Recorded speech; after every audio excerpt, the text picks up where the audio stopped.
Para mim tem um relacionamento com o dinheiro bastante e saudável. Percebe? Para mim, nosso futuro não criar com ideia, com concepção, mas dinheiro é o demônio. Ok? Mas é que assim, dinheiro é apenas uma ferramenta, bro. Tem que usá-lo de melhor maneira possível. Ok? Então, a mim, financeiramente, e nunca te considera rico, mas você trabalha para aquilo, você aprende cada vez mais. Gestão financeira, onde que pode investir, uma coisa que pode fazer com o dinheiro que você recebe, você entende? Que é para um dia para poder abrir para falar, não, eu rico, para a minha família ser estável, você entende? E então vira tranquilo.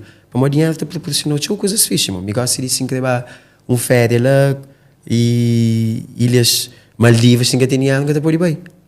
Então, me tem dinheiro para fazer tudo o que eu quero. Para nunca querer fazer uma coisa e falta dinheiro que deixam fazer. Aquele é que é o objetivo em relação à vida financeira. Sim.